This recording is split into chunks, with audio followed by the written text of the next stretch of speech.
Channel. It's Broadcasting Channel. It's Broadcasting Channel. It's Broadcasting Channel.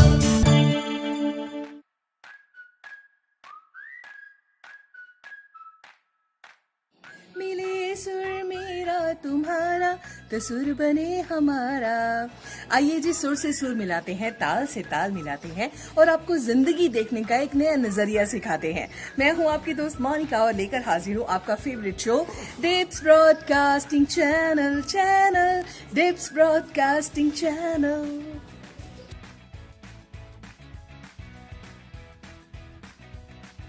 Hello ji, क्या हाल चाल है। मैं हूं आपकी दोस्त मोनिका।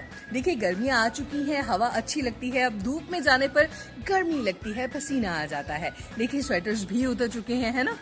अच्छा, आपको पता है कि गर्मियों में हमें क्या खाना सबसे ज्यादा पसंद है? हमें आइसक्रीम खाना पसंद है और बच्चों को पसंद है आइस लोलीज या आइस कैंडीज, और जो बहुत सारी फ्लेवर्स की होती है, mango, coca cola, orange, then grapes, guava, lychee, कितने सारे फ्लेवर होते हैं। आपको पता है 1905 में एक बच्चा था फ्रैंक, यूएसए में। फ्रैंक ने क्या किया कि उसने थोड़ा सा सोडा और पानी, उसमें स्टिक लगी हुई थी, ऐसे ही वो बाहर छोड़कर सो गया। जब वो सुबह उठा तो उसने देखा कि उसकी एक बिल्कुल आइस लॉली बनी हुई है। तो उसने कहा, वाह, ये तो बड़ी अच्छी है। उसने डिफरेंट फ्लेवर डालकर अपने फ्रेंड्स को खिलानी शुरू कर दिए। तो देखिए, इससे आविष्कार हुआ, इन्वेंशन हुई आइस कैंडीज की। और फिर उस बच्चे ने आसपास के लोगों को भी खिलाना शुरू कर दिया। पहले इसको पॉपसिकल्स कहा जाता था और आजकल इसको कहा जाता है आइस पॉप या आइस कैंडीज। अब आएगी ना बहुत ज्यादा गर्मी, तो आप भी आइस कैंडीज खाइएगा और खूब मजे कीजिएगा। मेरा फेवरेट फ्लेवर है पाइनएप्पल एंड मैंगो। आपका कौन सा है? मेरे को जरूर मैसेज करके बताना।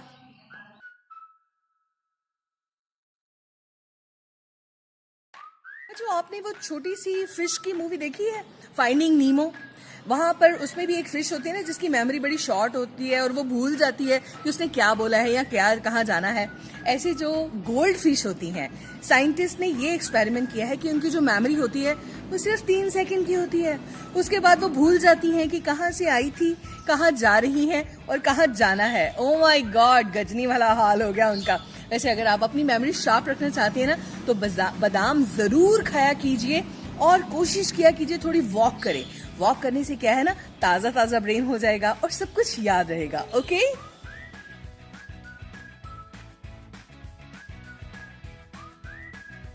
दिल तो बच्चा है जी। मेरा दिल वाकई ही बच्चों की तरह है, क्योंकि जब तक मैं चॉकलेट ना खा लूं मुझे नींद नहीं आती है।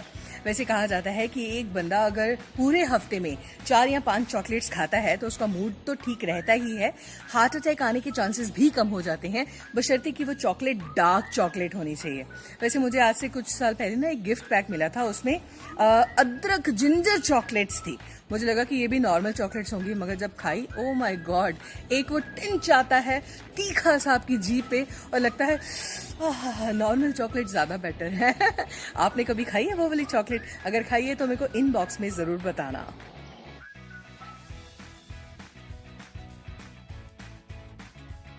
बच्चों, ये कुदरत का नियम है कि अगर आप प्रकृति से, एनवायरनमेंट से प्यार करते हो तो प्रकृति भी आपसे प्यार करती है। राजस्थान में एक ऐसा समुदाय है, बिश्नोई समुदाय। वहाँ की जो लेडीज हैं वो हिरणों को बहुत प्यार करती हैं। हिरणों को अपनी गोद में बुलाती हैं, दूध पिलाती हैं, पानी पिलाती हैं, उनको खाने को कुछ ना कुछ देती हैं। और हिरण जो हैं वो भी उन पे इतना फेथ करते हैं कि उनके पास आते हैं, उनकी गोद में बैठते हैं। और बिश्नोई जो लेडीज हैं, समुदाय की जो औरतें हैं, वो इन हिरणों को अपने बच्चे मानती हैं और कोई इनको नुकसान पहुंचाए उनको बहुत गुस्सा आता है। ऐसा प्यार अगर हो तो कभी भी हमें ग्लोबल वार्मिंग जैसी प्रॉब्लम्स ना फेस करनी पड़े, मगर बशर्ते कि जो हमें प्रकृति इतना कुछ देती है, हमें भी बदले में उसकी केयर करनी चाहिए।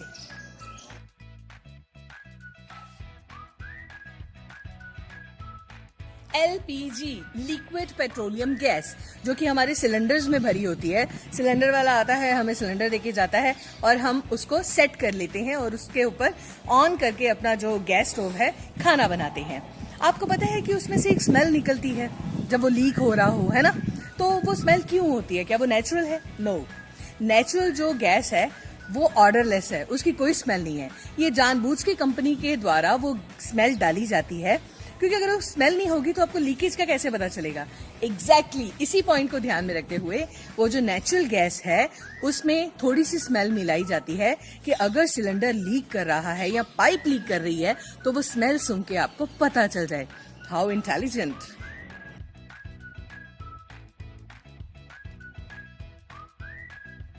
सूरज भैया क्या मम्मी ने डांटा है, गाल तुम्हारे लाल हो गए लगता खाया चांटा है।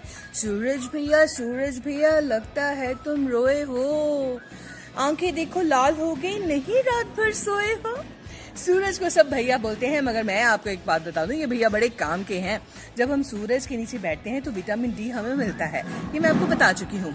मगर जो लोग सूरज के नीचे रोज बैठते हैं 10-15 मिनट के लिए, वो बाकी लोगों की बनस्पत ज्यादा हैप्पी रहते हैं, खुश रहते हैं, स्माइलिंग रहते हैं। क्यों? क्योंकि उनको नई एनर्जी मिल चुकी होती है। हम सूरज को सबसे बेस्ट, सबसे बड़ा एनर्जी का सोर्स मानते हैं ना, तो जब आप डायरेक्ट उसके नीचे बैठते हो 10-15 मिनट के लिए रोज, तो आपको वो अपनी एनर्जी ट्रांसफर कर देता है और आप खुश रहते हो। आप प्रॉब्लम सॉल्विंग एटीट्यूड आपका ज्यादा हो जाता है। तो दिन में कम से कम 5-10 मिनट सूरज की धूप जरूर लेनी चाहिए। Got it?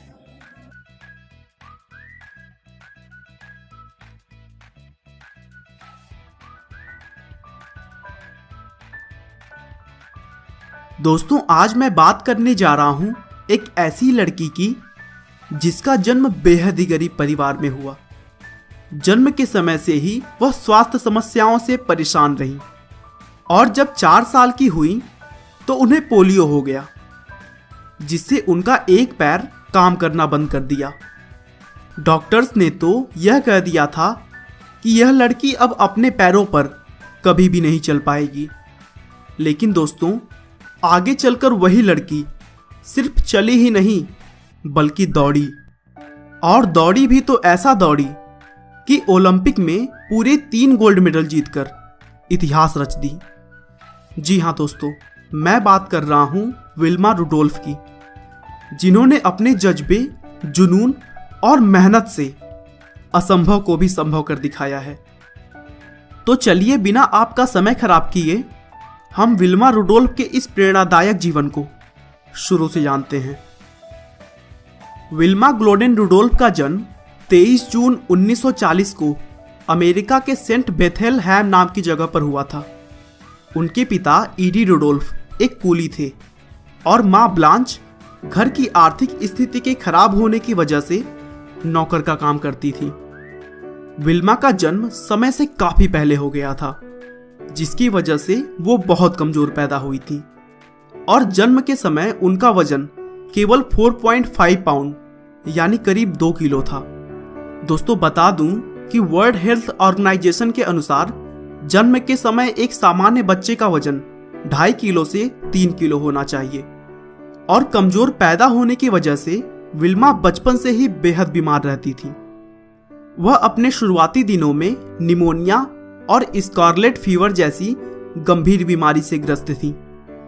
दोस्तों, कैसी भी करके इन सभी बीमारियों को झेलते हुए विल्मा जब थोड़ी बड़ी हुई तो 4 साल की उम्र में उन्हें पोलियो हो गया और पोलियो की वजह से उन्होंने अपने बाएं पैर की ताकत खो दी, जिसके बाद विल्मा को चलने के लिए कैलिपर्स का सहारा लेना पड़ा। दोस्तों, उस समय नस्ल भेद चरम पर था और अश्वेत अमेरिकी लोगों के इलाज के लिए बहुत ही कम हॉस्पिटल्स होते थे। इसीलिए विल्मा की मां को उनके इलाज के लिए हर हफ्ते 80 किलोमीटर दूर जाना पड़ता था। लेकिन काफी दिनों तक इलाज चलने के बाद डॉक्टर्स ने भी हार मान ली और यह कह दिया कि विल्मा अब कभी भी अपने पैरों के बल पर नहीं चल पाएंगी। लेकिन उनकी मां ने कभी भी हिम्मत नहीं हारी और अपने तरफ से घरेलू इलाज को जारी रखा। विल्मा की मां बहुत ही सकारात्मक सोच वाली महिला थी और वह विल्मा को हमेशा प्रेरित करती रहती थी। उनका कहना था कि विल्मा अपने पैरों से जरूर चल पाएगी, क्योंकि इस दुनिया में कुछ भी असंभव नहीं है।